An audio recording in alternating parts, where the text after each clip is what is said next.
Hari Bol, Nitai Gaura, Hari Bol.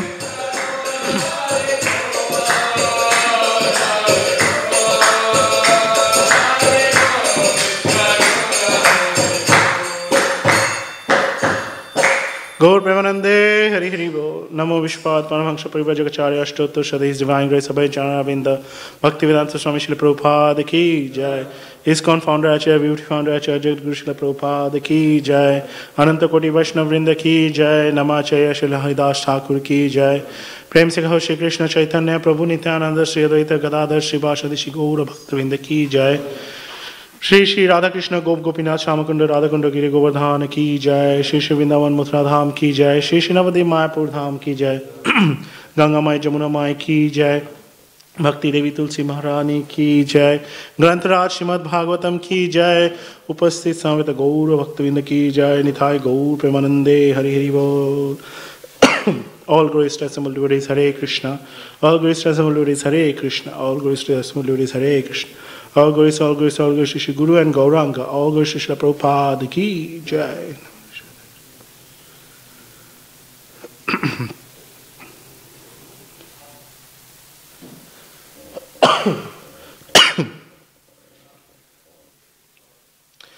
Om Namo Bhagavate Vasudevaya. Om Namo Bhagavate Vasudevaya.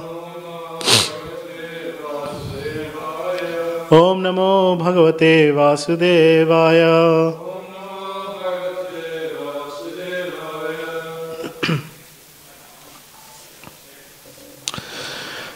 Hare Krishna, welcome to Srimad Bhagavatam class. Today reading from Canto 2, Chapter 8, text number 4. Maybe we can ask the Pujari department to close the door. Yeah.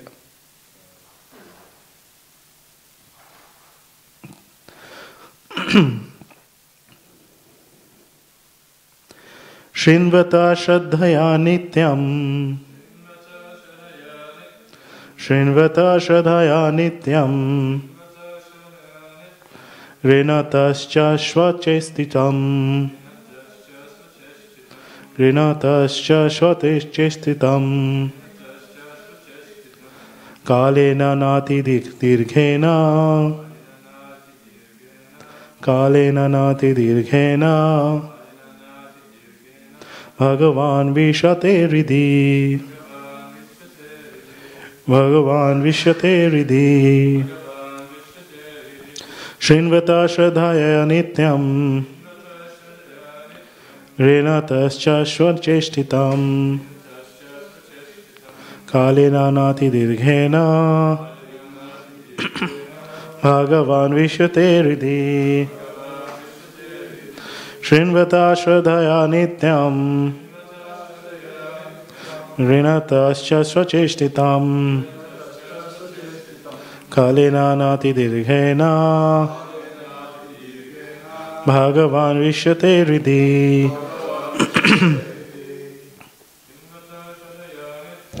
Shrinvata Nityam. Natascha Shvachestitam. Kalena Nati Dirghena. Bhagavan Vishate Ridhi. Shrinvata Shraddhaya Nityam. Grinatascha Shvachestitam. Kalena Nati Dirghena.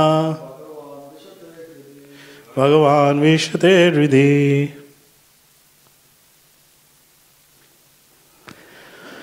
Word by word translation. Shrinvata, of those who hear. Shraddhaya, in earnestness. Nityam, regularly, always. Grinata, taking the matter. Cha, also. Shvachestitam, seriously by one's own endeavor. Kalena, duration, na, not, ati dirghena, very prolonged time. Bhagavan, the personality of Godhead Sri Krishna, Vishyate, becomes manifest, Riddhi, within one's heart. Translation and purport by Srila Prabhupada, Jagadguru Srila Prabhupada ki Jai. Translation. Persons who hear Srimad Bhagavatam regularly and are always taking the matter very seriously will have the personality of Godhead, Sri Krishna, manifested in their hearts within a short time. The Bhaktivedanta purport. Cheap devotees or materialistic devotees of the Lord are very much desirous to see Lord personally without meeting the requisite qualification. Such third-grade devotees should know well that material attachment and seeing the Lord face to face cannot go together. It is not such a mechanical process that the professional Bhagavatam reciters can do the job on behalf of the third-grade materialistic pseudo-devotee.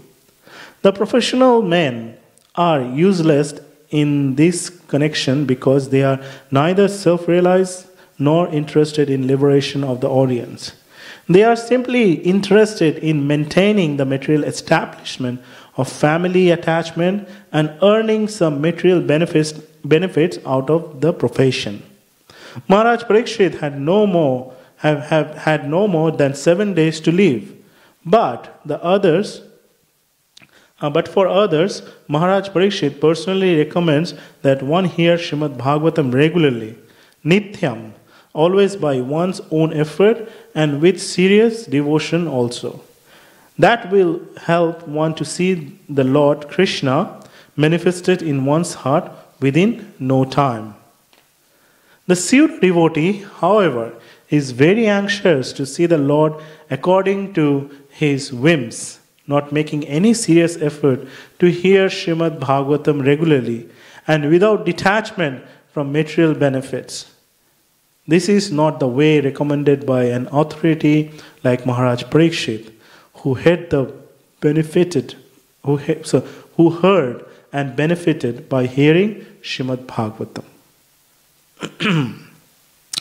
Om Ajnanatimirandhasya Jnananjana Shalakaya Chakshurmitam Yena Tasmai Shri Gurave Namaha Shri Chaitanya Manohishtam Stapitam Yena Bhutale Swayam Rupa Kadamayam Dadati Swapadantikam Vandeham Shri Guru Shri Uta Padakamalam Shri Gurum Vaishnavamscha Shri Upam Sagrajatam Sagana Gunatam Tam Sajivam Swadvaitam Savadutam Payana Sashetam Krishna Chaitanya Devam Shri Radha Krishna Padam Saganalita Shri Vishakanitamscha He Krishna Karuna Sindhu Ninavandhu Jagatpate Gopesha Gopika Kanta Radha Kant Namosute Tapta Kanchana Gaurangi Radhe Vrindavaneshwari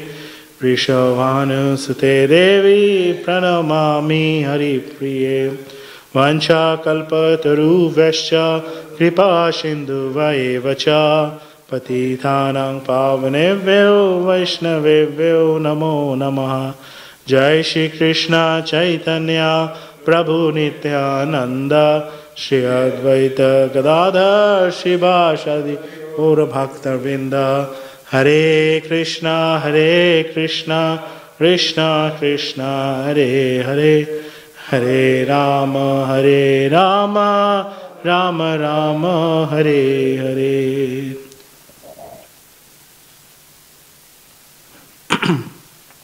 Tava kathamritam tapta jivanam kaviviriritam kalmashapaham Shravanamangalam Srimadatakam Bhuvi Grinnati Debhurida Jana Bhuvi grinati te bhurida jana.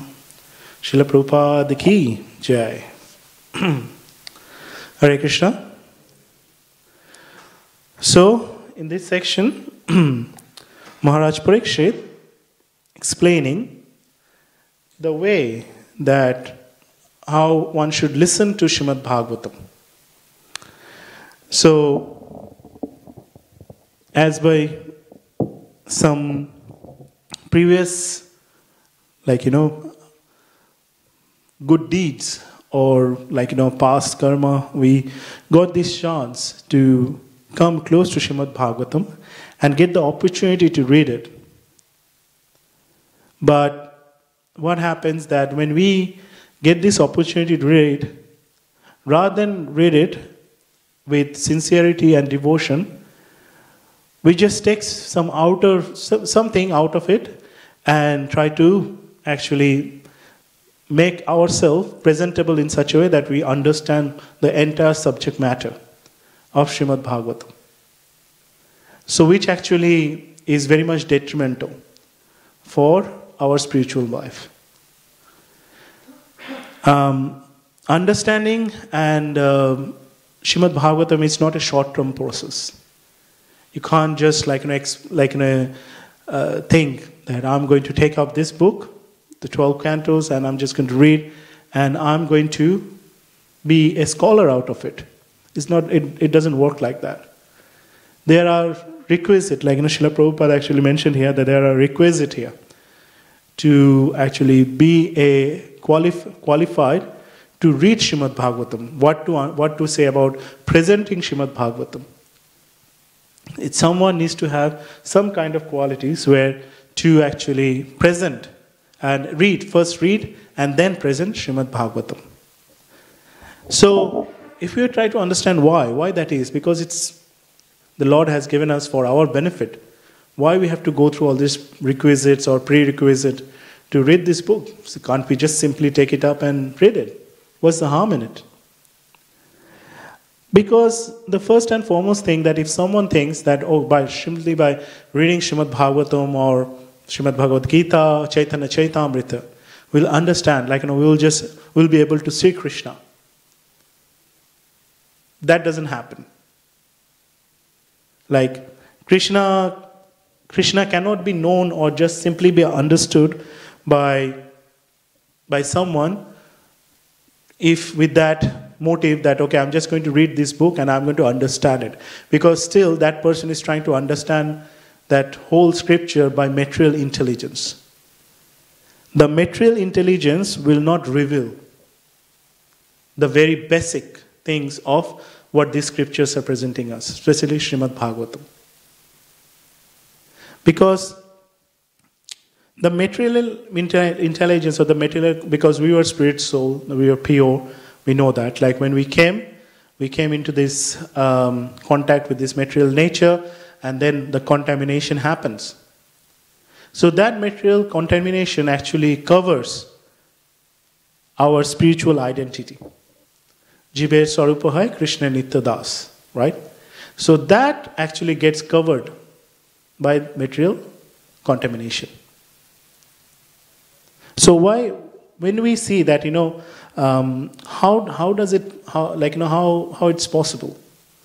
Because when we are pure soul, we came from the spiritual world, then how this is actually get changed?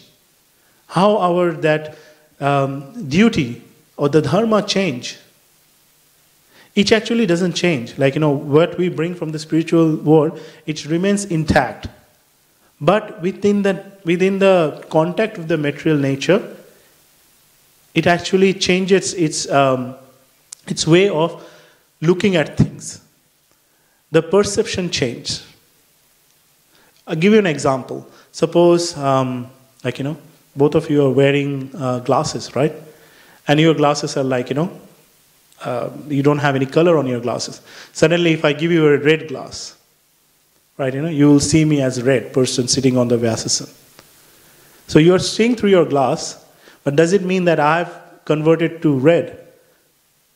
That's not the case. I'm still what I am. But because you are seeing through that red glass, it becomes, it's your perception is that person is a red person. So that's the matter of perception. But in actual reality, nothing has changed. Everyone's position, everyone's, their feature remains the same. But when we have these glasses put on our eyes, our perception change. So this materialistic covering is one of the biggest, the first hurdle that we have to get out of. Because the more that we have that, it's actually not letting us know our true identity, and also not letting us to see others in their true identity. It says, Bhagavad Gita, Shuidam Sarva Bhutanam, right? Krishna, friend of everyone. And then you see practically how it is possible in this present day and age. How you can be friend with everyone. It's easy to become enemy with everyone and maybe one or two friends. It's the other way around. But how you can make friends with everyone? Because of our perception, the way that we are looking into it. So how to get out of this material contamination? How we can take out that glass? That's the secret. Again, one more secret. That how actually we can get out of it. So again, we take shelter of Srila Prabhupada. Srila Prabhupada actually has given us this system. And if we follow the system, the 4 regulatory principles to start with. Because this contamination is happening, if we try to understand, because of the material attachments. The more we are getting attached with all the materialistic, different kind of sense gratification, or different kind of fame, fortune, and all the things, our perceptions, our intelligence is getting bewildered, first of all, and our way of looking, to start with, our senses are imperfect. And with that imperfect senses, we are trying to make a perfect analysis of situation. So at the very basic, it's flawed. The whole concept is flawed. With imperfect senses, how we are going to make a perfect analysis? Right? So it doesn't make sense. So how actually we can, staying within this material world, how we can make a perfect analysis of this situation? Prabhupada shows us the way. He gave us the system. That 4 regulatory principles. No meat eating, no gambling, no intoxication, no illicit sex. So when someone starts, within this 4 principles, all the material attachments are there, if you think about it. If you think about it, all the material attachments that we are think about in this material world, we get attached through those 4 things. If we try to keep us aloof from those 4 things as much as possible, then we are away from those kind of attachments. The more we get entangled or enticed by these 4 things, the more actually we are getting in this bondage.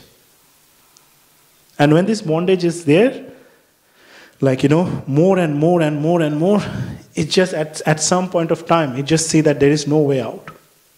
Absolutely no way out.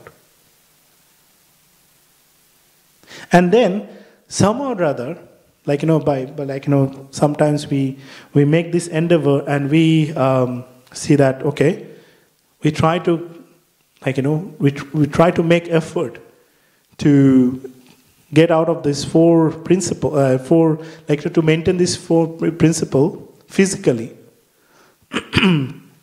But sometimes what happens,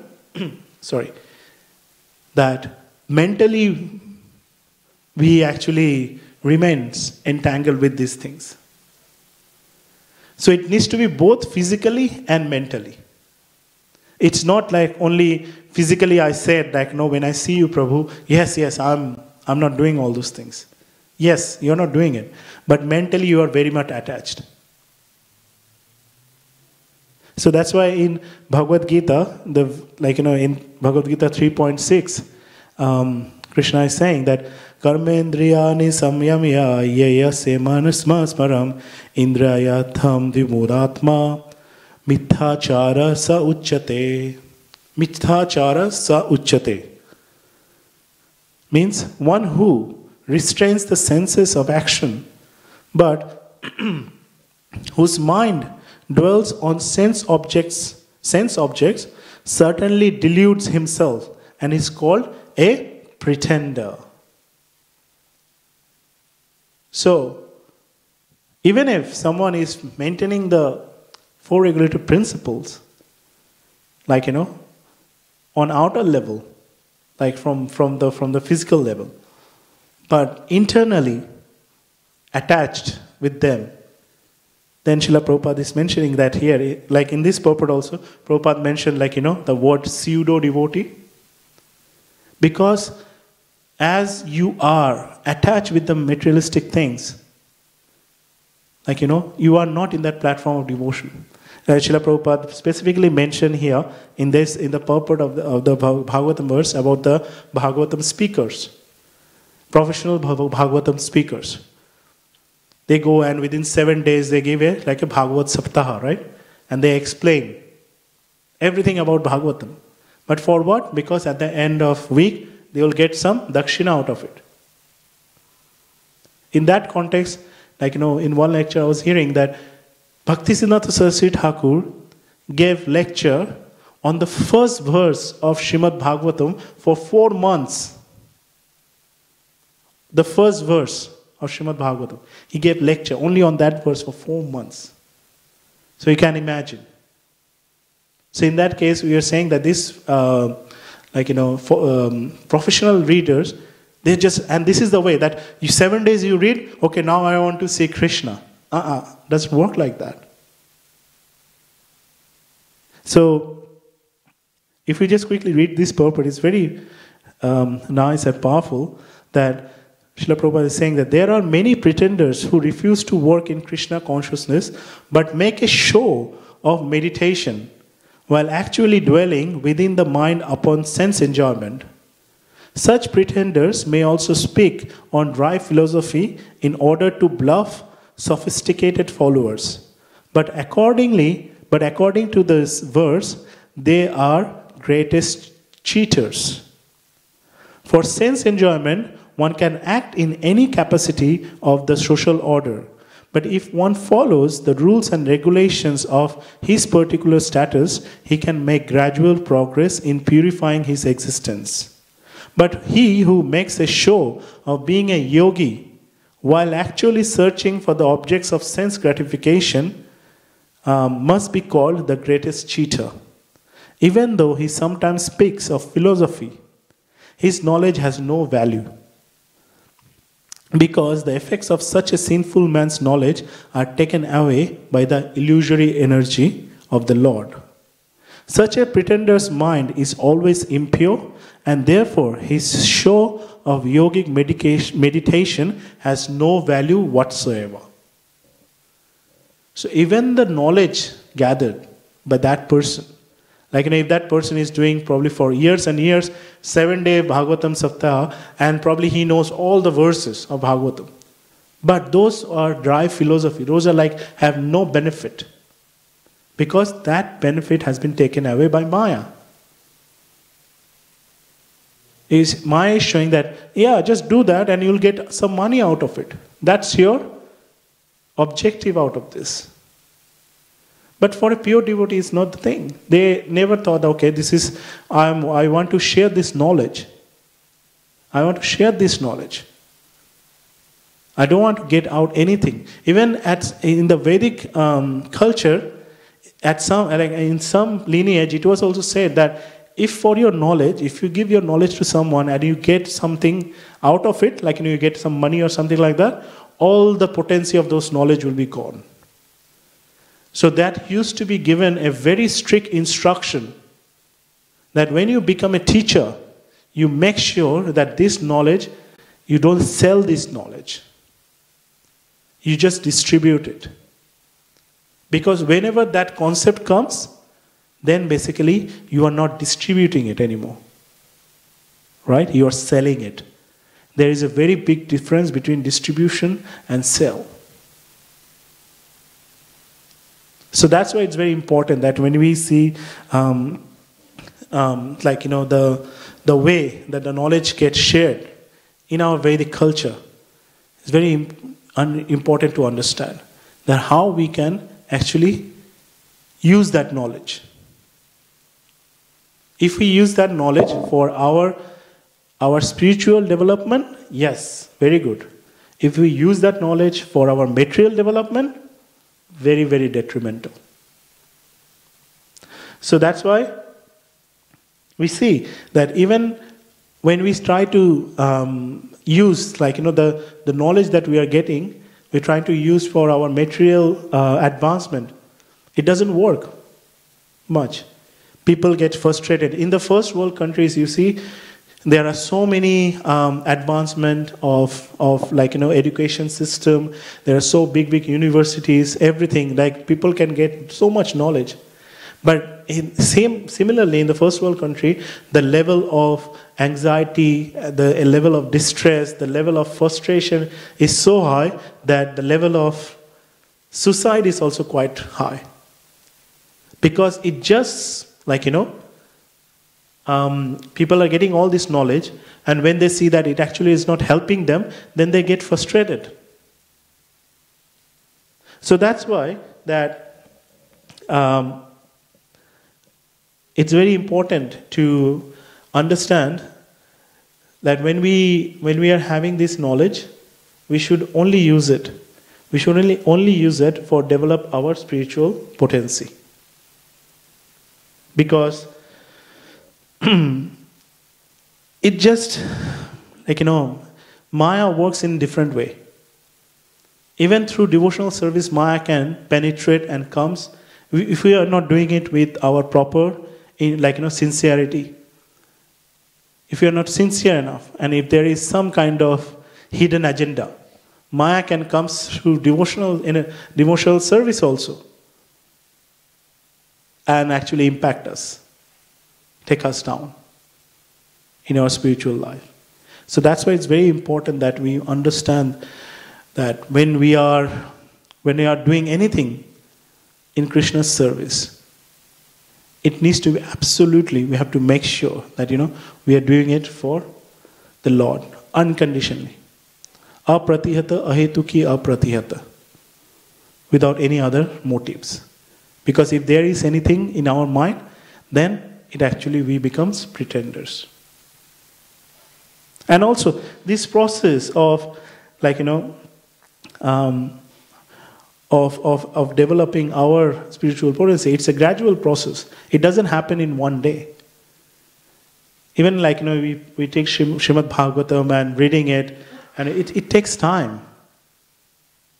We just simply can't say that, okay, I'm just taking it, Prabhu, I'll do 1 year of Bhakti Shastri and after that my life will be transformed. Yeah, there is something will be changed, but don't expect that, you will see Krishna after doing that. No. So that's why it's important that we always, the way that we maintain ourselves in our spiritual life is Nityam Bhagavata Sevaya. Continuously, Bhagavatam, Nityam Bhagavatam Sevaya. So Bhagavatam, the person Bhagavatam, like Krishna, and the Bhagavatam, the book, and Krishna's devotees. Nityam Bhagavata Sevaya. So there are the three things. Krishna, the book Bhagavatam, and Krishna's devotees. Nityam Bhagavata Sevaya. Continuously serve them. If we continuously serve them, then we will be on the right path. That is the only way to get out of it. That, getting out of this whirlpool of Maya. If we keep, because at what happened that by doing that, we will keep ourselves in the association of the devotees. Because doing this alone is very difficult. It's very, very difficult. That's why it's very important that whatever chance we get, we have to make ourselves that we keep some kind of association with devotees. That's why our spiritual life, as we said, starts with A, right? Association. Because without our advancement depends on association. Because devotees are the one that actually remind us of Krishna. If you see a devotee, suppose you are having a very bad day at work or something, or with something that you had very bad. In the evening, you are just coming and you saw a devotee in the temple or going into the temple. That reminds you of Krishna. Yes, that devotee, oh, this Prabhu Mataji is going to the temple, Gopinath's temple. So reminds you of Krishna. Because that's the only thing actually will stop us becoming a pretender. Because we ask ourselves, am I a pretender? Seriously, when I think about it. Because pretender is saying that, okay, physically you are doing everything right. You are always having devotees attire, you are having this and this. Externally everything is there. But internally, maybe everything is not there. And only the devotee association can help us in there. When you sit down, when you listen, when you talk with devotees and you say, okay, if there is something, you need help, you ask for help. And that's the only way that actually help us to not become a pretender. Because that will be the ultimate shame, that you came so close to Krishna, but you just didn't took that simple chance to give it a go.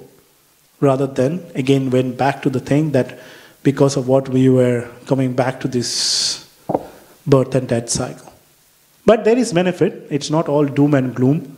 There is benefit because you have done something for Krishna consciousness. So at least next life you will again come back and start. But this is this continuous challenge. That we know that, okay, next life I have to come back, again go through this birth and death and all those things, all these miseries. But this 5 minutes happiness is, let me just take it. I'll just do it again later. That's where the challenge is. And the more you see that the advancement is there, the more that glass will start to come out. And you will see that even that there is a happiness, opportunity for happiness comes, you'll see, no, it's not happiness. It's ashvashatam. It's dukkhalayam. It's temporary. And behind that, 5 minutes, there is a 50 minutes suffering coming. I'm not going to do it. Not going to do it. And that's how the intelligence comes. So very wonderful. That's how this message has been given through this verse by Srila Prabhupada. The main topic here is Nityam Bhagavata Sevaya. So on that note, I would like to end here. Thank you all very much. Grantraj Srimad Bhagavatam ki jai, Srila Prabhupada ki jai, Nitai Gaur Premanande, Hari Hari Bol.